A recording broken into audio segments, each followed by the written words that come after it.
다 앉아주시기 바랍니다. 오늘 또 목사님 나오셔서 귀한 말씀 전해주실 때 많은 은혜의 시간이 되시길 바랍니다. 기도하시겠습니다. 하나님, 이제 저희가 주의 말씀을 듣고자 합니다. 이 땅에 친히 말씀으로 찾아오신 주님, 저희 모두에게 말씀하시고 저희가 주님의 음성을 듣는 복된 시간이 되게 하여 주시옵소서. 예수님의 이름으로 기도하옵나이다. 아멘. 저는 기억력이 좀 안 좋아서 그런지 어린 시절의 일이 거의 기억나는 게 없습니다. 그런데도 불구하고 몇 가지 일이 기억이 나는 게 있는데, 제가 한 5살쯤 됐을 것 같아요. 제 여동생이랑 저가 5살 차이인데, 여동생이 아주 갓난쟁이 때 어머니께서 이제 저에게 갓난 동생을 좀 보고 있어라, 엄마가 좀 시장을 좀 봐오겠다, 이렇게 하시고 가신 거죠. 그러니까 5살, 6살짜리한테 1살짜리를 맡기고 장을 보러 가신 거예요. 요즘엔 다 웃지만 그때는 그런 일이 그렇게 희귀한 일은 아니었습니다. 동네 다 같이 옆에 집에 다닥다닥 붙어 살던 처지라 아이들 놓고 가도 큰 문제가 없었던 것 같아요. 그렇지만 저는 그때가 어머니 없이 동생과 처음 있는 때예요. 엄마가 가시고 나니까 조금 있으니까 제 여동생이 이제 울기 시작하는 거예요. 왜 우는지 모르죠. 기저귀가 젖어서 우는지 배가 고파서 우는지. 아무리 달래도 아기가 그치질 않아서 제가 단칸방이고 앞에 조그만 툇마루 같은 게 있는데 그 마루에 앉아서 이제 엄마가 빨리 오기를 기다리는 거죠. 근데 그 동네마다 좀 주책 맞은 아줌마들이 있어요. 하지 말아야 될 말을 하는 아줌마가 저에게 그렇게 물어보는 거예요. 너 왜 우냐? 제가 엄마가 시장 갔는데 동생이 울어요. 그랬더니 그 아줌마가 너희 엄마 도망갔다. 짐 싸갖고 도망갔다. 아니, 안 그래도 불안한데 그때부터 제가 울기 시작한 거죠. 그래서 방에 들어가서 우니까 이제 여동생은 그칠만 했는데 오빠가 또 우니까 동생은 막 울고, 그래서 어머니가 와보니까 제가 그 1살짜리 아기를 5살, 6살짜리가 안고 막 울고 있더래요. 오늘 우리가 읽은 성경의 본문의 제자들의 모습이 그와 매우 유사합니다. 오늘 14장 1절에 예수님께서 이렇게 말씀하세요. 너희는 마음에 근심하지 말라. 하나님을 믿으니 또 나를 믿으라. 그러니까 제자들이 지금 근심할 만한 일이 있는 거죠. 제자들이 왜 근심에 쌓여 있을까? 우리는 그 이유를 좀 상상해 볼 수 있습니다. 13장, 지난번에 설교했던 13장 36절에 보면 예수님께서 제자들에게 이렇게 말해요. 내가 지금 어디 갈 건데 너희들 나 못 따라올 거야. 나중에야 따라올 거야. 제자들은 지금 예수님이 하시는 말씀이 굉장히 위험한 데 가실 거라는 것을 직감했습니다. 왜냐하면 그동안 예수님께서 자꾸 십자가에 죽으시겠다고 말씀하셨기 때문에 이게 상당히 위험한 일이 발생할 것이다 직감했어요. 그래서 37절에 베드로가 뭐라 그러냐? 내가 예수님 위해서 목숨을 바치겠습니다, 이렇게 말해요. 그럼 뭐죠? 예수님 죽으러 가실 것 같은데 나도 따라가겠습니다, 이런 뉘앙스를 가지고 한 말이죠. 근데 만약에 진짜 예수님이 죽으시면 어떻게 되는가? 제자들은 꿈이 다 무너지는 겁니다. 여러분, 예수님 메시아고 그 메시아가 유대를 다스리는 그 순간이 오면 자기들은 한 자리 하겠다, 이게 제자들의 꿈인데 예수님이 죽어버리면 그 꿈이 다 없어지는 거죠. 단순히 꿈만 사라지는 것이 아닙니다. 대부분의 제자들은 자기의 생활을 다 놓고 떠났어요. 그래서 다시 돌아갈 수 있는 사람들이 그렇게 많지 않았습니다. 마태 같은 경우에는 세리였는데 다시 돌아가기 굉장히 어려웠겠죠. 삶의 터전을 다 잊어버리는 겁니다. 거기다가 어쩌면 예수님 없으면 생명의 위협을 느꼈을지도 몰라요. 바리새인들이 예수님 따라다니는 사람들 너무 싫어했는데 그래도 그들을 어쩌지 못했던 이유는 예수님이 계셨기 때문이죠. 많은 사람들에게 인기를 끌고 있는 예수님을 어찌했다가 자기들이 후폭풍을 맞을까 봐 그들을 건들지 못했는데, 예수님 없으면 제자들은 마음 놓고 박해할 수 있는 거죠. 근데 제일 중요한 거는 예수님이 만약에 돌아가시면 제자들은 자기들을 도와줄 분이 없는 거예요. 예수님하고 함께 사역하는 동안에도 어려움이 많았어요. 근데 그런 어려움이 있을 때마다 예수님에게 도와달라고 했죠. 지혜가 없으면 예수님 이거 어떻게 할까요? 물어보고, 또 위험하면 예수님 도와주세요 이렇게 말해가지고 이때까지 온 거예요. 근데 주님이 안 계시면 도와줄 분이 없는 거죠. 그러니까 제자들이 근심할 수밖에 없는 거죠. 여러분, 이런 현상은 그 당시에 예수님 제자뿐만 아니라 2000년 후에 오늘 사는 예수님의 제자들에게도 종종 나타나는 현상입니다. 우리는 모두 예수님을 믿어요. 그렇죠? 재빨리 끄떡거리는 분도 있고, 타이밍을 놓친 분도 있어요. 우린 다 예수님을 믿어요. 근데 그럼에도 불구하고 우리는 항상 문제와 사건에 직면합니다. 예수님을 잘 믿는 사람도 먹고 사는 문제가 쉽지 않아요.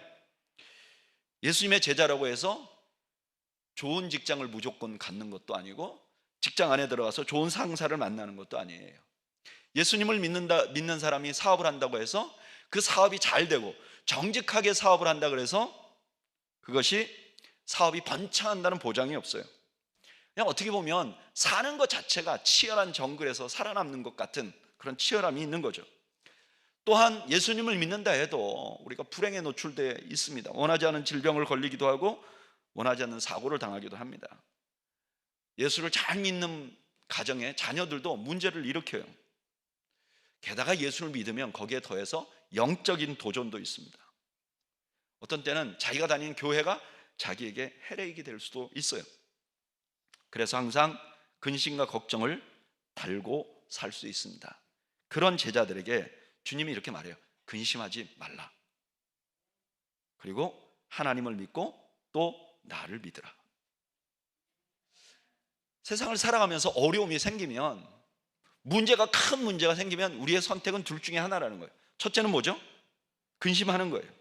이건 자연스러운 겁니다. 문제가 생기면 근심이 생기죠. 잠이 안 오죠. 근심할 수밖에 없는 거예요. 근데 예수님은 근심하면 안 된다 그래요. 왜 그러죠? 오늘 본문에서 근심하지 말아야 할 이유를 분명하게 말씀하진 않지만 다른 성경을 통해서 근심하지 말아야 될 이유를 우리는 분명히 찾을 수 있습니다. 고린도후서 7장 10절, 하나님의 뜻대로 하는 근심은 후회할 것이 없는 구원에 이르게 하는 회개를 이룰 것이요, 세상 근심은 사망을 이루는 것이다. 세상의 걸로 근심하면 사망을 이뤄요. 어떻게? 육체적으로도 사망을 이뤄요. 제가 책들 보니까 근심이 많으면 건강을 잊어버려요. 육체적인 건강을. 여러분, 건강하게 살기 위해서라도 근심하지 마십시오. 근데 이 근심이 많으면 육체만 망가지는 게 아니라 영혼도 망가져요. 제가 목회하면서 보니까 근심이 많은 사람 믿음 잘 안 자라더라고요. 오랫동안 신앙생활 했는데 믿음이 안 자라는 분들 중에 어떤 분들은 근심이 많아요. 근심은 육체적으로도 사망에 이르게 하고 영적으로도 사망에 이르게 합니다. 저는 여러분들이 근심하지 않는 여러분들이 되시길 바랍니다. 대답은 쉬운데 이게 실제는 어렵죠. 또 하나의 선택은 하나님을 믿는 것입니다. 예수님을 신뢰하는 것입니다. 근데 오늘 본문에 보면 이렇게 말할 수 있잖아요. 하나님을 믿으세요. 하나님을 신뢰하세요. 그러면 되는데 굳이 하나님을 믿고 또 나를 믿어라 이렇게 말해요. 왜 그랬을까요? 예수님이 이렇게 말씀하신 이유는 구약의 한 장면을 제자들에게 떠오르게 합니다. 출애굽기 14장에 보면 이스라엘 백성들이 광야로 나옵니다. 나와서 좀 지나갔는데 뒤에서 애국 군대가 쳐들어와요. 앞에는 홍해가 있고 뒤에는 애국 군대가 있습니다. 그러니까 백성들이 원망합니다. 출애굽기 14장 11절, 그들이 또 모세에게 이르되 애굽에 매장지가 없어서 당신이 우리를 이끌어내어 이 광야에서 죽게 하느냐? 어찌하여 당신이 우리를 애굽에서 이끌어내어 우리에게 이같이 하느냐? 백성들이 원망하니까 원망하는 백성들에게 모세가 이렇게 말해요. 여호와께서 너희를 위하여 싸우시리니 너희는 가만히 있을지니라. 그 뒤에 어떤 일이 일어났는지 여러분 잘 아시죠? 이스라엘이 마른 땅처럼 홍해를 건너가고 그 뒤를 따라오던 애굽 군대는 다 몰살합니다. 그 뒤에 이스라엘 백성들이 이렇게 고백합니다. 14장 31절, 이스라엘이 여호와께서 애굽 사람들에게 행하신 그 큰 능력을 보았으므로 백성이 여호와를 경외하며 여호와와 그의 종 모세를 믿었더라. 주님이 이 말씀을 그대로 하고 있는 거예요. 그러니까 여기 하나님을 믿고 또 나를 믿어라, 이 말은 그냥 아무런 근거 없이 믿어라 그런 뜻이 아니에요. 너희를 구원하신 하나님, 그 하나님을 신뢰하라는 당부가 담겨 있는 겁니다. 그렇습니다. 우리가 살아가면서 근심거리가 있어요. 그러면 선택은 둘 중에 하나예요. 하나는 근심하는 것이고 다른 하나는 우리를 구원하신 하나님을 신뢰하는 것입니다. 근데 우리를 구원하신 하나님을 신뢰하면 근심과 걱정이 없어지는 거예요. 여러분, 근심과 걱정이 내게 없어지려면 내 삶에 근심과 걱정거리가 하나도 없어야 되는 게 아닙니다. 근심과 걱정을 하지 않으려면 다 함께 차차차 이런다고 없어지는 게 아닙니다. 근심과 걱정이 없어지려면 하나님을 신뢰해야 되는 거예요. 저는 여러분들이 하나님을 신뢰하고 근심으로부터 벗어나는 여러분들이 되시기를 바랍니다. 하나님을 신뢰해야 되는 거예요. 그리고 나서 주님께서 하나님을 신뢰해야 될 이유를 설명을 합니다. 그게 14장 2절이에요. 제가 읽어드리겠습니다. 내 아버지 집에 거할 곳이 많도다. 그렇지 않으면 너희에게 일렀으리라. 내가 너희를 위하여 거처를 예비하러 가노니. 하나님을 신뢰해야 될 이유가 뭐냐? 그것을 이렇게 설명합니다. 내 아버지 집에 거할 곳이 많다는 거예요. 만약에 거할 곳이 없었으면 내가 너희들에게 미리 말했을 거라는 거예요. 그리고 나서 그 다음에 뭐라 그래요? 내가 너희를 위하여 거처를 예비하러 간다 그래요. 자, 이거는 예수님께서 어딜 가셔가지고 제자들이 올 때까지 집을 짓고 있겠다 이런 뜻은 아니죠. 왜요? 이미 집이 많아요. 방이 많아요. 그러니까 예수님이 또 지을 필요 없는 거죠. 그러면 여기에 예수님께서 처소를 예비한다는 것은 무슨 뜻인가? 여기 처소를 예비하러 간다, 요 간다 하는 말에 비밀이 있어요. 요한복음에서 예수님이 어디로 간다 하면 후반부에는 대부분 십자가의 길을 가는 걸 의미해요. 그러니까 지금 이렇게 말하는 거죠. 내가 이제 십자가의 길을 가게 될 거야. 그런데 여러분, 예수님이 십자가의 길을 가는 것은 왜 가시는 거죠? 힘이 없어 가시는 게 아니죠. 배신당해서 가는 게 아니죠. 이것은 자기가 백성들의 죄를, 자기를 사랑하는 자들의 죄를 짊어지시고 그들이 모두 천국, 하나님의 집에 갈 수 있도록 하기 위해서 십자가를 지시는 거죠. 이렇게 보면 이 말씀의 의미가 무엇인지 분명히 알 수 있어요. 지금 제자들은 예수님이 십자가에 달려 죽으실지도 모른다는 것 때문에 불안하고 근심에 쌓여 있어요. 그런 제자들에게 예수님이 이렇게 말하는 거예요. 내가 십자가를 지는 것은 너희가 하나님 나라에, 하나님의 집에 거할 곳이 있게 하기 위함이야. 지금 하나님은 너희를 위하여 가장 좋은 것을 주시기 위해서 이런 일을 진행하는 거야. 이걸 알면 너희는 근심할 필요 없고 하나님을 더욱더 신뢰할 수 있어 라고 말씀하시는 거예요. 지금 예수님의 이 말씀은 예수님이 십자가 지시는 의미를 알려주고 그 의미 때문에 제자들이 근심 걱정할 필요가 없다는 것을 알려주는 거예요. 그 의미가 뭐냐? 너희들이 천국에 가게 하기 위한 거야. 너희를 가장 좋은 곳에 가게 하기 위한 거야. 더 정확히 말하면 하나님 아버지께서 너희들에게 가장 좋은 것을 주시기 위하여 이런 일을 하고 있는 거야 라고 말씀하시는 거죠. 여러분, 하나님은 항상 그렇게 하셨어요. 하나님은 항상 우리를 위하여 가장 좋은 계획을 가지고 계시는 분이십니다. 우리 각자에게 가장 좋은 계획을 가지고 계세요. 하나님은 이스라엘 백성들을 광야로 불러내시고 항상 가장 좋은 길로 인도하셨어요. 신명기 1장 32절 33절에 이렇게 말합니다. 이 말에 너희가 너희 하나님 여호와를 믿지 아니하였도다. 그는 너희보다 먼저 그 길을 가시며 장막 칠 곳을 찾으시고. 하나님이 먼저 가셨는데 뭐 하셨냐? 너희들 장막 칠 장소, 좋은 장소 찾아서 가장 좋은 곳으로 너희를 광야에서 인도해 왔다는 거예요. 근데 문제는 너희들이 믿지 않았다는 거예요. 그 하나님을 신뢰하지 않았다는 거예요. 그래서 근심하고 원망했다는 거예요. 하나님이 너희들에게 가장 좋은 것을 주시는 분이라는 걸 신뢰하면 근심도 없어지고 불평도 없어진다는 거예요. 그랬기 때문에 예수님께서는 제자들에게 미리 이렇게 말씀하셨어요. 마태복음 7장 11절, 너희가 악한 자라도 좋은 것으로 자식에게 줄 줄 알거든 하물며 하늘에 계신 아버지께서 구하는 자에게 좋은 것으로 주지 아니하시겠느냐. 그래서 지금 그들이 하나님을 믿으라고 한 거예요. 여기 아이러니한 게 있죠. 제자들을 가장 근심하게 한 게 뭐였죠? 십자가였어요. 근데 하나님께서 너희들에게 가장 좋은 것을 주시는 분이라는 증거도 십자가예요. 이것을 사도 바울은 이렇게 설명합니다. 로마서 8장 32절, 자기 아들을 아끼지 아니하시고 우리 모든 사람을 위하여 내주시니가 어찌 그 아들과 함께 모든 것을 우리에게 주시지 아니하겠느냐. 십자가를 보면 하나님이 우리를 위하여 최선의 계획을 가지고 계시고 최선의 것을 주신다는 것을 믿을 수밖에 없다는 거예요. 여러분들에게 일어나는 일을 세상의 눈으로 판단하지 마시기 바랍니다. 그러면 근심이 쌓이는 거예요. 대신 어떤 상황에도 나를 위하여 최선의 계획을 가지고 계신 하나님을 신뢰하십시오. 그러면 그때부터 근심이 없어집니다. 해보시라니까요. 해보시면 됩니다. 안 될 것 같지만 됩니다. 또 하나, 우리가 주님을 신뢰해야 될, 하나님을 신뢰해야 될 또 하나의 이유는 주님께서 계속해서 일을 하고 계시기 때문에 그래요. 주님을 신뢰해야 될 이유를 또 하나 설명하는데 요한복음 14장 3절, 가서 너희를 위하여 거처를 예비하면 내가 다시 와서 너희를 내게로 영접하여 나 있는 곳에 너희도 있게 하리라. 여기 너희를 위하여 거처를 준비한다는 말, 이 말은 종들이 하는 일입니다. 그냥 거처 준비하고 있을 곳 준비하는 것은 종들이 준비하는 거예요. 그런데 여러분 13장에 예수님이 무엇을 제자들을 위해서 하셨죠? 종처럼 되셔서 그 제자들의 발을 씻겨 주신 거예요.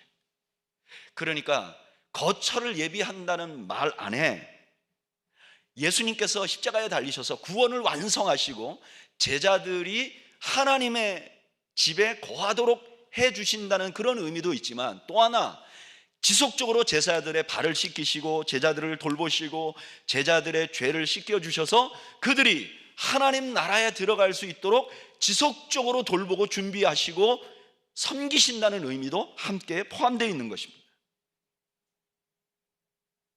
이것이 바로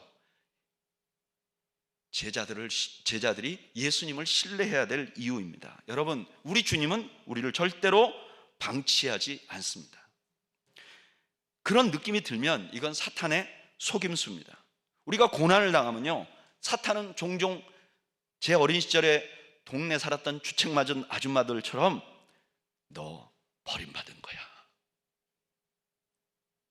투배. 여러분, 이건 느낌에 불과합니다. 거짓에 불과합니다. 우리 주님은 우리를 절대로 방치하지 않습니다.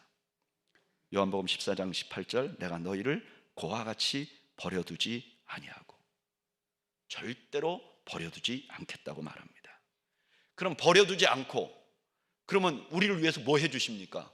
내 눈엔 보이지도 않는데, 주님 그렇게 말만 하시고 언제 한번 내게 뭐 하고 계십니까 지금? 이런 생각이 듭니다. 근데 성경은 주님께서 승천하시고 하늘 보좌에 계시면서 우리를 위하여 지속적으로 하시는 일 두 가지를 분명하게 설명해 줍니다. 첫째는 이 땅에 있는 제자들을 위해서 기도하십니다. 히브리서 7장 25절, 그러므로 자기를 힘입어 하나님께 나아가는 자들을 온전히 구원하실 수 있으니 이는 그가 항상 살아계셔서 그들을 위하여 간구하시니라. 우리 주님이 우리를 위하여 기도한다는 것은 두 가지 의미가 있어요. 첫째는 항상 우리가 주님의 마음에 있다는 것입니다. 제가 요즘에 그걸 경험합니다.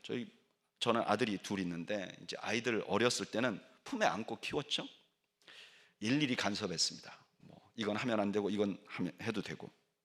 근데 이제는 성인이 됐어요. 간섭하면 너무 싫어합니다. 그래서 한마디 하면 그 다음에 한 10마디쯤 돌아와서 말도 제대로 못합니다. 제가 그런 일을 겪을 때마다 이제 내가 너를 위해서 해줄 거는 기도밖에 없구나. 그리고 지들은 또 얼마나 자기들이 잘난 줄 아는지 모릅니다. 제가 할 수 있는 건 기도밖에 없는데, 자, 그러면 그 아이가 내 마음에서 보내집니까? 그래, 네 잘났다 이놈아, 네 맘대로 살아라, 나는 너 잊어버리고 살 테니까 알아서 살아, 이렇게 됩니까? 그 참 이상하게 안 되더라고요. 오히려 어렸을 때는 품에 안았는데 나이가 드니까 품에 못 안는 대신 가슴에 안아버리더라고요. 절대로 잊을 수가 없는 거더라고요. 영원히 안 되는 거죠. 어쩌면 기도하고 있다는 것이 우리가 주님 마음 안에 있다는 것을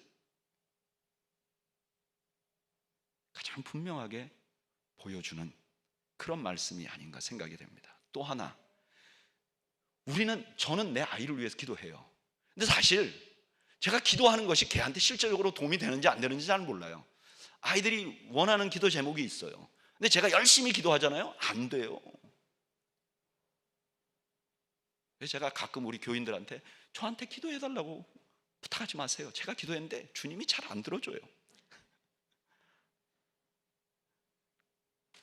제가 기도한다고 뭐 병이 벌떡벌떡 낫고 그러지 않아요. 왜냐하면 저는 연약한 사람이니까. 근데 우리 주님은 다르시잖아요. 우리 주님은 기도한다는 것은 그냥 멀리서 우리 같이 기도한다는 뜻이 아니에요.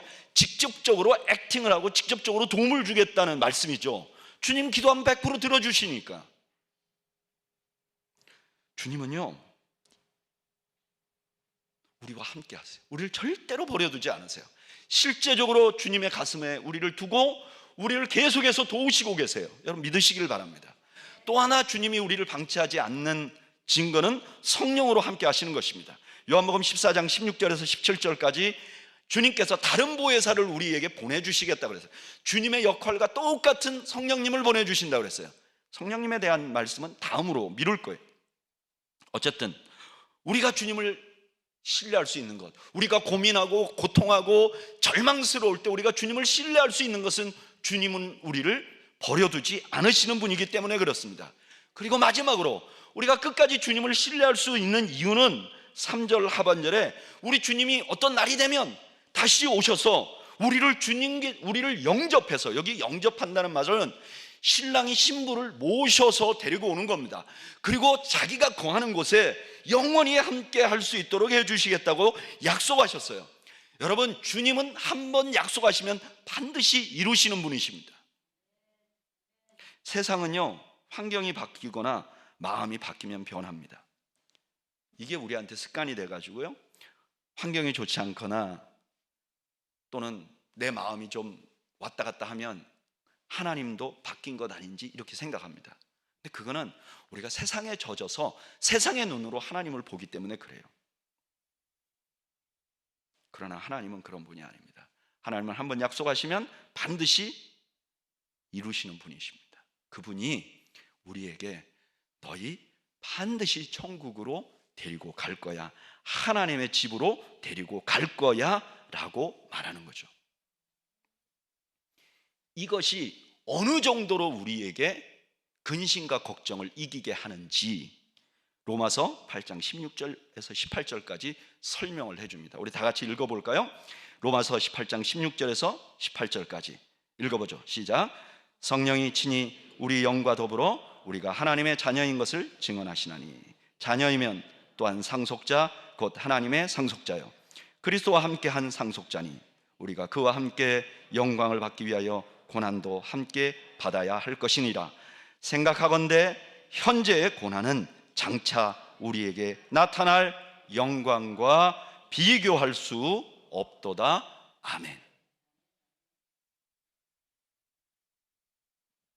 우리를 영원한 천국에 데리고 가실 그 주님, 그리고 우리가 갈 천국을 바라보면 지금 우리에게 닥치는 도전에 우리가 근심만 하고 앉아있지 않게 된다는 거예요. 결국 하나님을 더 신뢰하게 된다는 거예요. 한국에 김명혁 교수라는 분이 있어요. 연세 많으시고 목회도 하시고 신학교에서 가르치시기도 하신 분인데, 이분이 자기 어린 아들을 아주 어렸을 때 잃게 됩니다. 그런 아들에게 쓴 편지를 책에 썼어요. 그 내용을 보면 이렇습니다. 철원이는 이 김명육 교수의 아들입니다. 철원이는 1973년 11월 11일 미국 예일 대학이 있는 뉴헤이븐이라는 곳에서 태어났는데, 태어날 때 내수종이라는 불치의 병을 가지고 태어났습니다.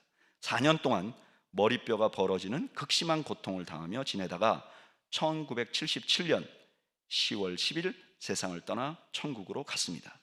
이제 제가 철원이에게 써서 보낸 슬픔과 아픔의 편지 일부를 알려드리겠습니다. 그리고 편지 내용을 소개했어요. 제목은 이래요. 사랑하는 아들 철원아. 편지 내용이 굉장히 깁니다. 제가 중간중간 잘라서 여러분들에게 읽어드릴게요. 고생과 수고로운 삶을 다 마치고 이제 주님의 품 안에서 고운 옷을 입은 동무들과 함께 주님을 부르며 즐거워하는 사랑하는 아들 철원아, 내가 즐겨 부르던 찬송 소리가 지금도 아빠 귀에 쟁쟁하구나. 예수께로 가면 기쁘리로다. 걱정 근심 대신 재미 많도다. 예수께로 가면 기쁘리로다. 나와 같은 아이 부르셨도다. 가사의 뜻을 되새겨 물으며 몇십 번 몇백 번 아빠와 함께 부르던 그 찬송가의 뜻이 정말 그대로 이루어졌구나. 아빠, 근심 걱정이 아야아야 이렇게 아픈 거지? 아빠, 재미 많은 게 뭐야? 아프지도 않고 좋고 기쁜 거지?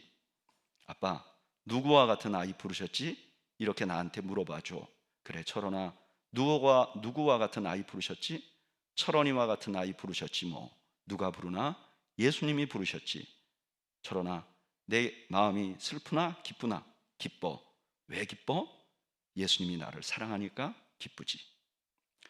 머릿속 뇌수의 압력이 너무 심해져 머리뼈가 벌어질 정도의 아픔을 당하면서 날카로운 비명을 지르며 울곤 하던 내 모습을 생각만 해도 이 아빠의 가슴은 미어지는 것만 같단다. 사랑하는 아들 철원아, 너는 아픔을 당할 때마다 아빠에게 기도해 달라고 했었지. 이 아빠는 너 때문에 기도하는 법을 차츰 배우게 되었단다. 하나님을 전적으로 의지하며 죄를 뉘우치며 간절하고 진실하게 기도하는 법을 가르쳐 준 사람은 바로 너 철원이었다. 그렇게 괴롭고 아픈 나날을 보내면서도 너는 한 번도 하나님이나 아빠를 원망하지 않았고 불평하지 않았지. 마지막 1년 동안 시력을 잃고 아무것도 보지 못하면서도 너는 한 번도 답답하다고 불평하지 않았지. 너는 오히려 사람들이 아이고 죽겠다 말하면 아이고 소리하지 마, 죽겠다 소리하지 마, 그건 나쁜 말이야 라고 했지.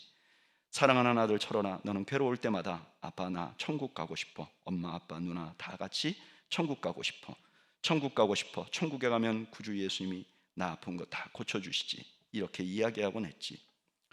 사랑하는 아들 철원아, 나는 내가 너무나 귀하고 사랑스럽고 보고 싶구나. 내가 있는 천국이 그렇게도 그리워지는구나. 너는 지금 무덤에서 잠자는 너를 바라보며 영화로운 부활의 아침을 기다리고 있지. 철원아, 아빠도 꼭 너와 같은 심정으로 예수님이 다시 오실 부활의 아침을 간절히 기다리고 있단다. 사랑하는 아들 철원아, 참으로 고맙다. 아빠는 너의 무덤 앞에 다음과 같은 비문을 세우려 한다.